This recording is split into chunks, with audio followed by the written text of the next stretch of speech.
Hi, this is Dan Heisman, and we're here to play another game against the computer as part of our series to improve your chess game.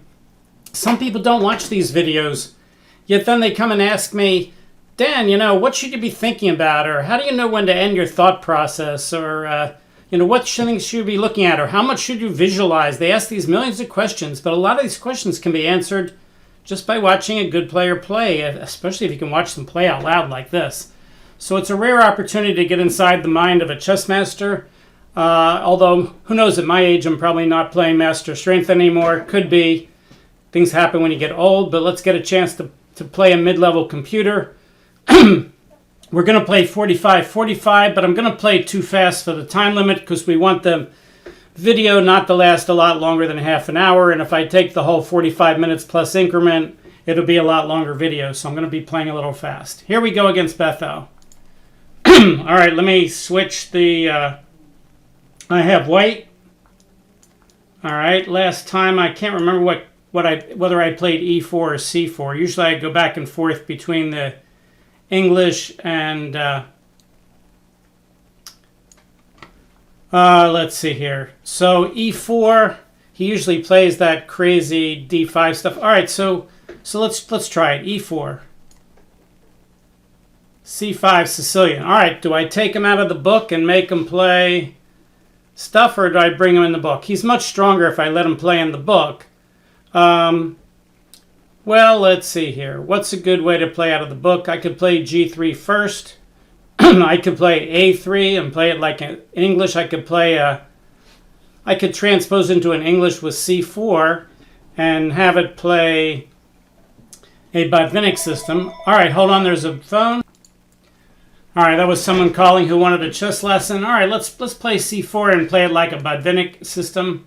C4, G6.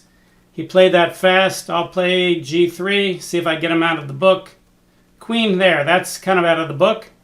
All right, well, I'm going to fianchetto and castle kingside anyway, so there's no reason not to get started. Bishop G2. King D8. Whoa, stockfish, come on. You're going to make people lose interest in the game if you play stuff like that. All right, well, I want to blast open the center and go after that king. I want to play D4, but I can't play it right away. So I'm going to play knight E2 to keep my grip on the D5 square, and then I'll castle and try to play D4. All right, let's do it. Knight E2. Bishop G7.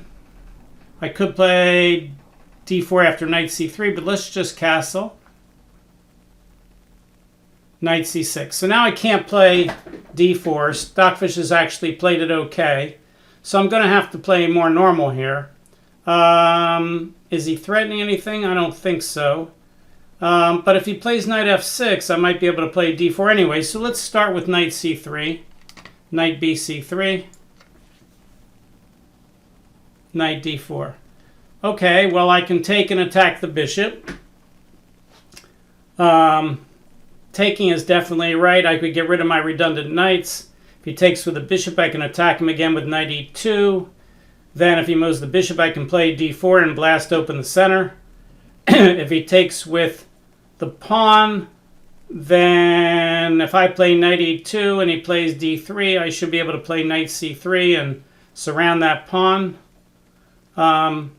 And if he plays E5, I can play D3 and F4 and break him open. Okay, I think knight takes E4 is good. Knight takes E4, D4. Bishop takes. The idea is to play knight E2. If he moves the bishop, if he plays E5, I win the bishop pair. I just take the bishop and play D3. And if he moves the bishop, I can play D4. Okay, that's what I'm going to do. Knight E2. He goes there. All right, so I could play F4 first, followed by D4. Or I could play D4 first. If I play D4 first, is there any advantage to playing F4 first? If I play F4 first, he could play Bishop D4 check. Then after knight takes, pawn takes, I have the pawn on F4. But I think I'd rather open the D file with his king on D8. So I think D4 is the move here. Then I'll be able to play something like F4 or Bishop E3. Probably bishop e3 and then f4. Yeah, I think this looks good. Let's play d4 here. d4. Pawn takes, got to recapture. Knight takes d4. Rook b8, not worried about that. He could have played queen c5, hitting my knight and my c-pawn, but then I could play something like bishop e3, queen takes e4, rook c1, and that really looks bad for him. Okay, all right, so knight e6 check, knight c6 check. Doesn't work. f4 isn't bad. f4, if he plays bishop back, I could play e5, which is interesting. If he plays bishop takes d4, I get the bishop pair. f4, if he plays queen c5 or queen b6, I can take his bishop. Yeah, I think f4 is looking pretty good here. Is there anything else? Bishop e3 looks all right. Bishop d2 hits the queen. Then I could play bishop c3. Not unreasonable. I just think f4 is like a free move now. If he plays bishop d6, I can play bishop e3 and then e5 or something. Bishop f4, if he doesn't move the bishop, I take it. If he takes my knight and I take with the queen and he plays queen b6, I trade queens and play bishop e3, threatening bishop takes b6 check. King c7 looks good for me. I have the bishop pair in the endgame with a big advantage. f4, bishop takes d4, queen takes d4, queen b6. I could also play c5. Then I'm hitting his queen and his rook, queen f6, and I'm in good shape. All right, so f4. f4 looks reasonable. Bishop back to g7. All right, so I don't want my knight pinned to my king. I can play e5 and keep his knight out. That doesn't look quite right. e5 threatens e6, f takes e6. Knight takes e6 check. King moves, knight takes g7, but I don't really think that's the right move. He is threatening queen c5 in some lines, winning my c-pawn, but I'm not too worried about it. Let's e5, queen c5. I can just play b3. Then he can play f6 or something. If I play e5 and he plays f6, that looks a little annoying. No, I have knight e6 check.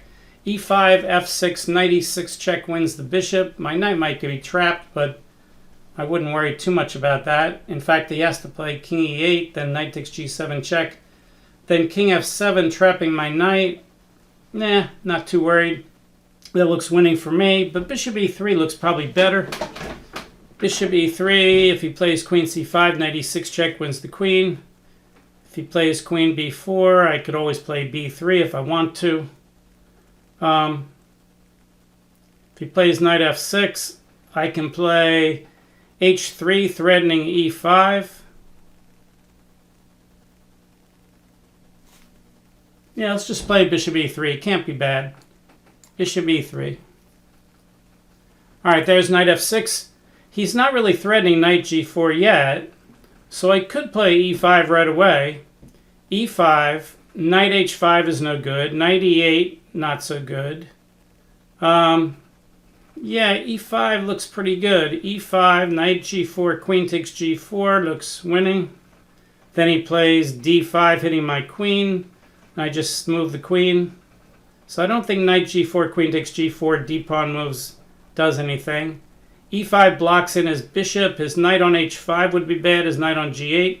If after knight g8, I could play e6, threatening to take on f7. Depends on where he puts the knight. If he plays knight h6, I guess I have something. e5 isn't bad. If he later plays f6, I have knight e6 check. He'd have to move his king again. That can't be bad. All right, so let's play e5.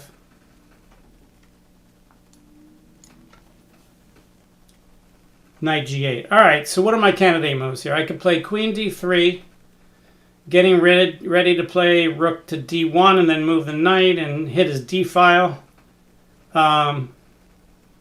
Also guards the pawn on c4. He can play knight h6, knight g4, but after knight h6 I can play h3. I could play e6, threatening e takes f7, winning a pawn. I guess he could just play king e8. That opens up his bishop.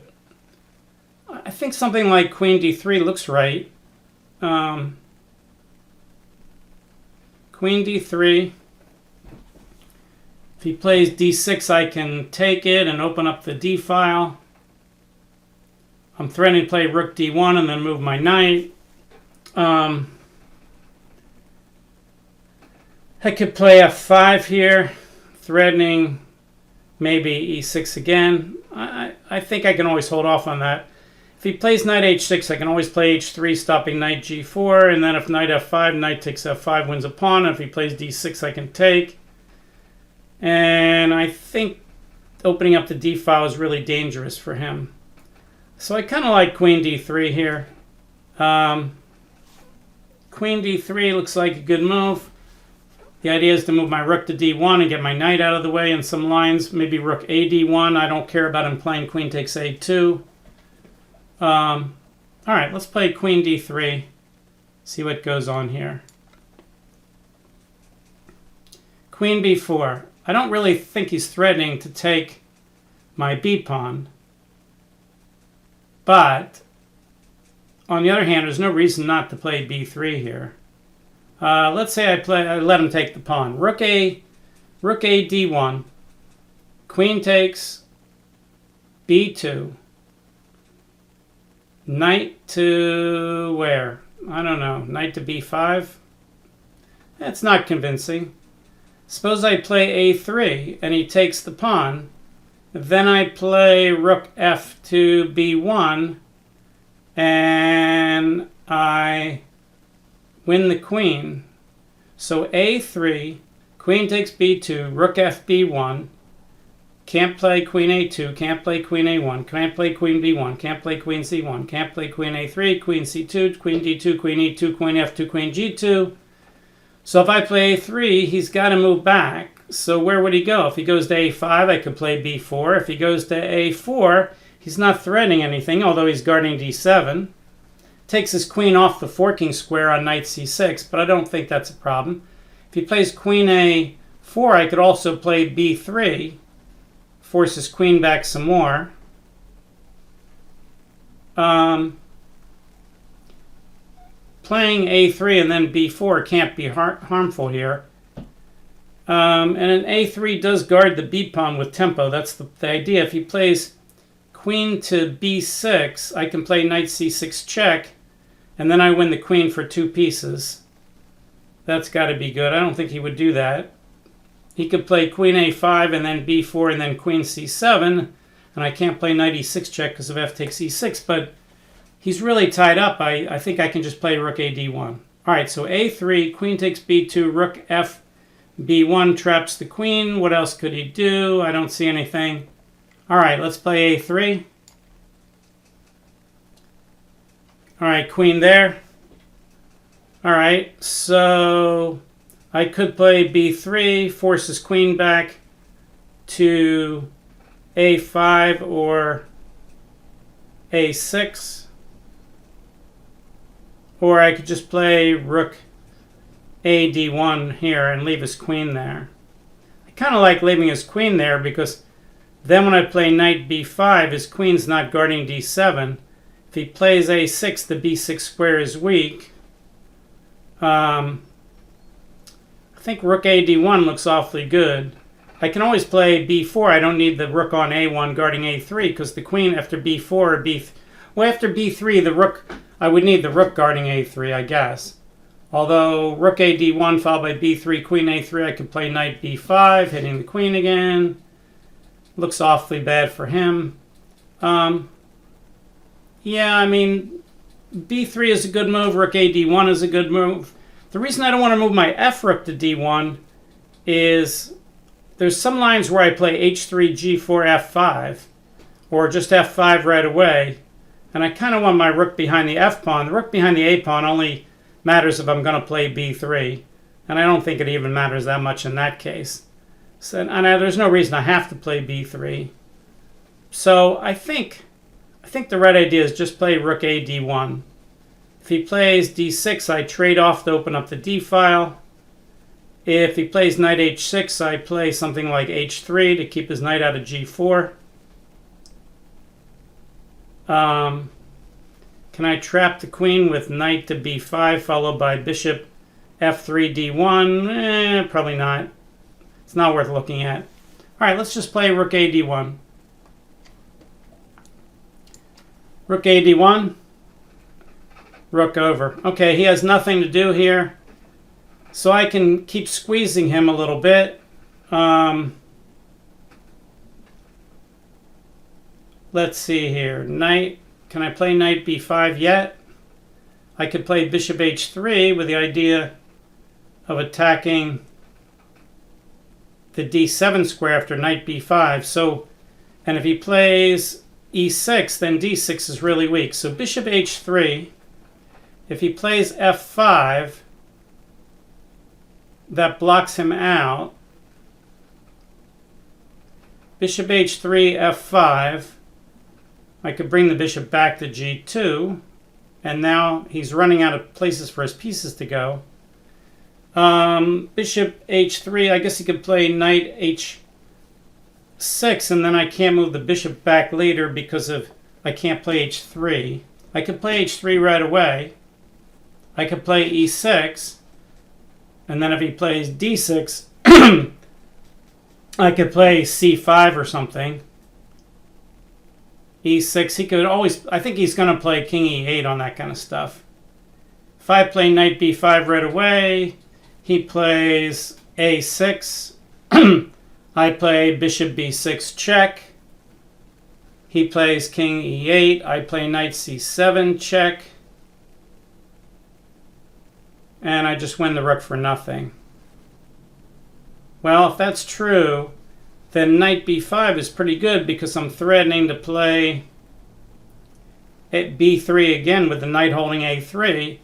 And also he can never play d6. And if I play bishop h3, threatening bishop takes d7, he can't play e6 because the knight gets into d5. And if he plays f5, I guess if I take on Positional, he can take back with the knight and guard d7.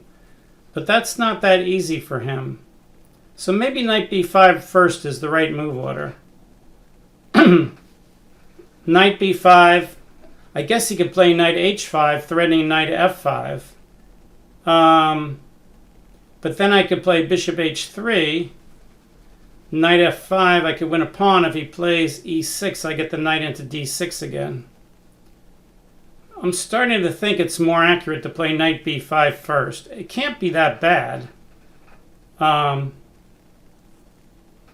wondering if I have any other threats besides bishop h3. I might be threatening f5. Although the knight, f5 is better with a knight on it. If I play f5, he can play bishop takes e5 in some lines. Knight b5, if I play b3, am I threatening his queen? If I play b4, am I threatening his queen? Not really. Knight b5 looks pretty good. If I play e6, I think he can play king e8. I mean, I'm sure that's good for me, but why should I open up his bishop for nothing yet?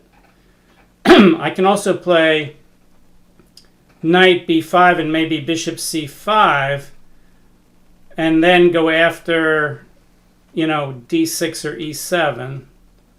Not quite sure how that would work. I don't really need to sacrifice anything here, but I'm sure I've got some sacrifices. All right, let's play knight b5. See what he does. He plays queen a6. Okay, so I could play b4 and c5. If I play bishop h3, he can play queen to c6. Maybe I should double my rooks on the d file now. He could still play knight h6, knight f5. I could play h3 and g4 and keep him out. Maybe I should play h3 now. And if he plays knight h6, I can play g4. Then I can't ever put my bishop on h3 But let's say I put my bishop on h3 now. He just plays queen c6. And that's not really getting me anywhere. H3 and g4 looks pretty good. I don't see what he could do. He's kind of running out of moves. If he plays d6, I can just take it. All right, and he can never play a6 with the queen on a6. So let's play h3 and squeeze him a little bit. f6. All right, so now I can't play e6 because he plays queen takes e6 because my knight's not on it anymore. Okay, so that's actually not bad for him. Okay, so what should I do? I guess knight to d6 is an interesting move. If he takes it, I take back with the pawn, and he can't get his pieces out. But what am I threatening? Am I threatening? I'm not sure what I'm threatening. Knight d6 is an interesting move. I could play bishop d4 here, and if he takes, I could take back with the pawn.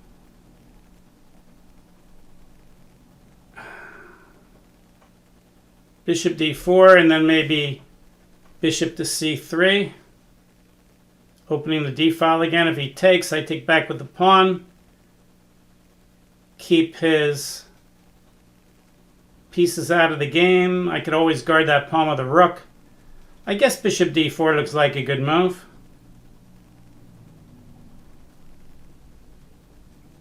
All right, let's play bishop d4. Bishop d4. All right, there's that knight to h6. Do I want to play g4 now? g4 keeps the knight out of f5. If he takes on e5, I can take back. I can always trade rooks. I can threaten f5 in some lines. If I take on f6, he can take back with the pawn or the bishop. I think g4 keeping the knight out makes sense. If I let the knight come in, he's threatening my bishop. Let's say I play bishop c3 and he plays knight f5. If I play g4 then, it's a little late. If I play g4 now and he plays knight f7, maybe I could play bishop d5. But then he has f takes e5.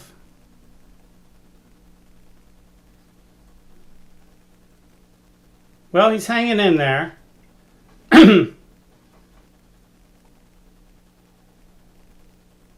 If I play bishop e4 now, I'm not sure what I should do. He could play d6 and hit my h-pawn. I think I should play g4. I'm better, but I'm not putting him away. g4, am I threatening g5? Probably not. Am I threatening e takes f6? Probably not. I'm just maybe going to play rook fe1 and then take on f6 and open up the e file, I guess. All right, let's do that. g4. Rook f8. Logical move. Okay, I don't mind trading rooks with his other pieces out of the game. If I take and he takes with the bishop and I take with the bishop and he takes with the pawn, I can play knight to d6.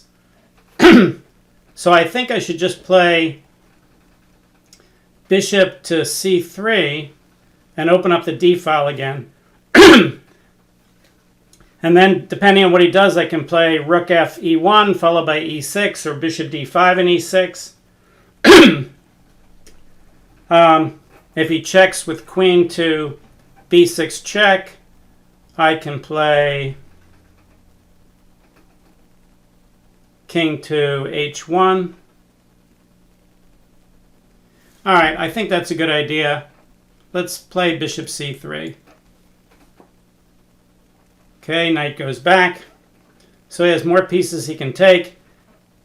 Now, if I play rook fe1 and he takes on e5 and I take back, can he put his rook somewhere? Because I'm threatening e6. Or should I put the other rook there and threaten e6? Rook de1 followed by e6. Okay.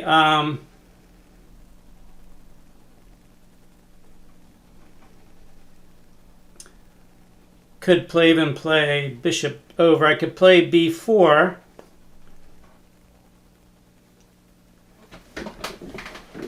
I have a good position, obviously. Is g5 a move to try to get him to take with the pawn? Probably not. g5 isn't bad. If he plays f5, he's all tied up. If he takes on g5, I can trade off the rooks. And my rook is dominating the f file.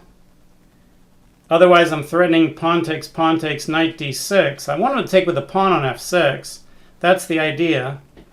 So g5, f5, I can play rook fe1. If he takes and I take back, I'm threatening to trade. If he puts his queen on e6, I can always play something like bishop d5. The idea is to trade rooks and dominate the f file. Either that or take on f6 and have him take back with a pawn and get my knight to d6.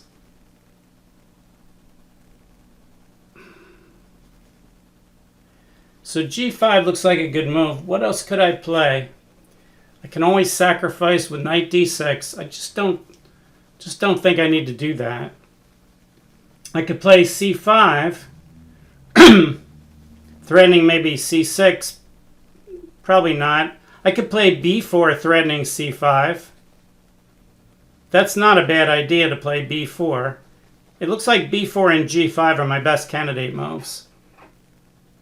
Alright, my video's gone all the way to 27 minutes already. Shows you this game's tougher than I thought. b4, c5. My knight's not pinned, my queen's guarded. I kind of like g5 a little better. g5 weakens the f5 square. He could play queen e6, something to f5 maybe. I kind of doubt it. I don't know. Let's play g5. I can't see that that's too bad. He also keeps the knight out. g5. All right, he takes there. I think I'm going to take with the pawn.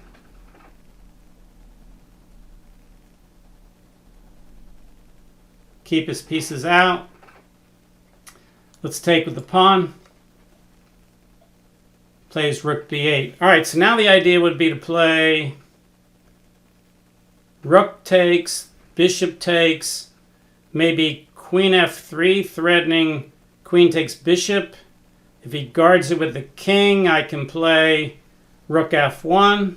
If he plays bishop g7, I can play queen f7, hitting the bishop and the knight. If he plays queen b6 check, I can always play bishop d4.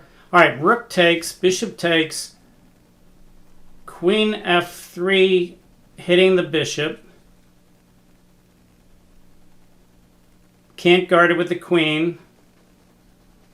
If he guards it with the king, I play rook f1, and he can't move the bishop because I play queen f7 check. He can't play queen e6 because I play queen takes f8 mate.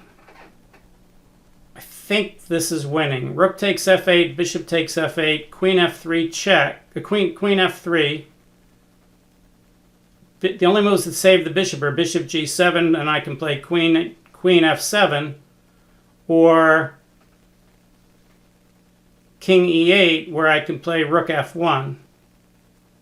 I think that's going to be winning. If you see something that's winning, check it again. Rook takes f8, bishop takes f8, queen f3, bishop g7, queen f7, queen b6 check, bishop d4. If queen e6 doesn't help him, rook takes, bishop takes, queen f3, king e8, rook f1, threatening queen takes f8 and queen f7 check. There's no defense to both of those. All right, let's do it. Rook takes f8. Bishop takes, and now queen f... You don't want to make the ABC error where you just go, oh, I calculated queen f3, it wins already. No, you want to double check it. Queen f3. If he plays queen b6 check, I can always play bishop e3, d4, threatening f8 and b6. If he plays bishop g7, I have queen f7 hitting the bishop and the knight. The knight can't guard the bishop can't guard the knight, the queen can't guard both.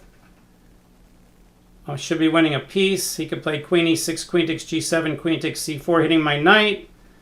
But I can play all kinds of things there. All right. I think queen f3, king e8, rook f1. Looks like a win. All right, queen f3 it is. Bishop g7. The idea was queen f7. And again, you don't play it right away. Queen f7 hits the bishop and the knight.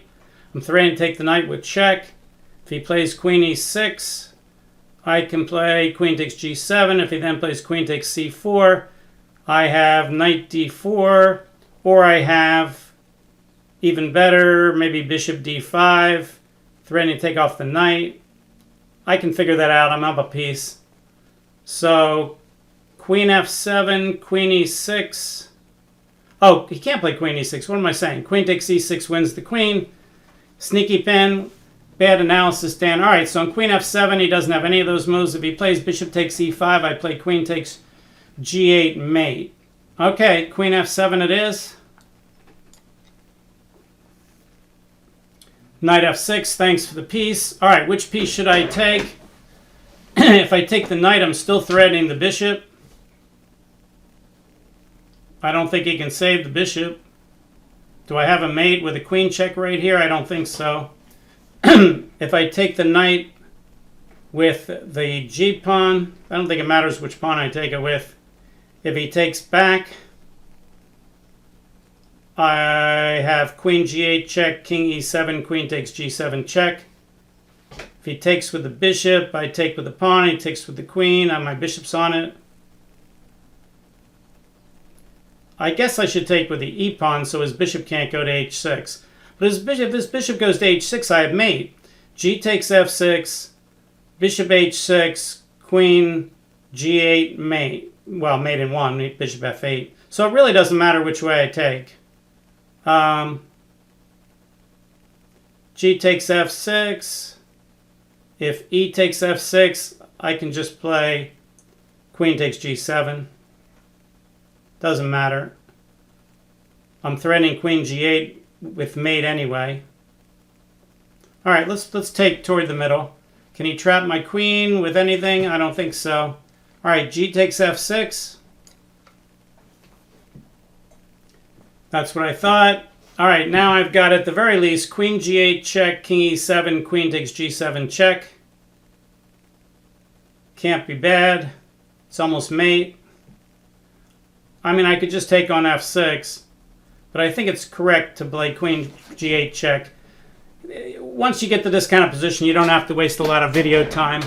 All my moves are now winning. So I think the right idea is to take the bishop with check. Maybe it's not the best, but it's easy. Queen g8 check. King e7. Let's just take the bishop with check. See where he goes. King back.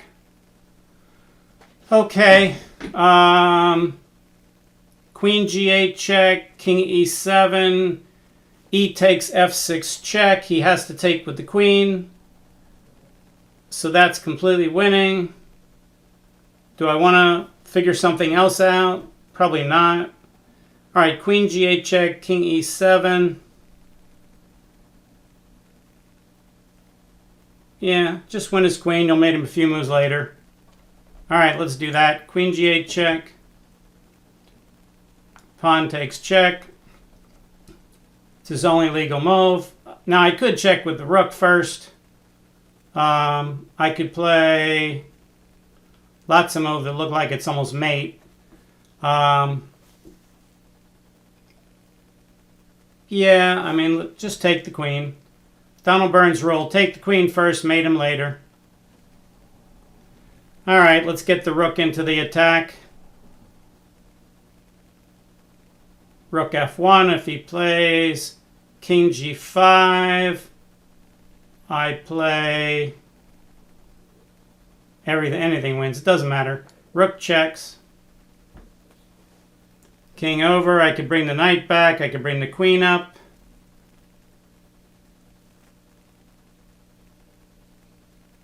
Queen d8 check. King h6, queen h4 check, king g7. And then knight to d6 threatening rook f7 and mate. All right, let's do that. I'm sure there's faster mates. Check. Check. And now that his king can't come back up, knight at knight d6 followed by rook f7. All right, rook f7. King h6. All right, everything is mate. Check. And checkmate. Okay, that was pretty interesting how to break in. So queen a5 wasn't a terrible move, but after king d8, you know, some people say, well, that makes your game less interesting, Dan. And the answer is, well, yes, at the high level, but if you're a weaker player and your opponent's playing inferior moves in the opening and you're trying to take advantage of them, then you want to see how to play against inferior moves. Well, after king d8, black didn't play terribly, but I really got him tied up, and I was pretty much in control all the way. Although around the time where he played rook f8, I was wondering exactly the best way to catch in, but it looked like I had several ways to do that. All right, hope you enjoyed the video. Please tell people to watch my channel, Dan Heisman Chess. And we're heading for 200 videos, and if you like the video, hit like, and you could also subscribe. See you next time. Bye.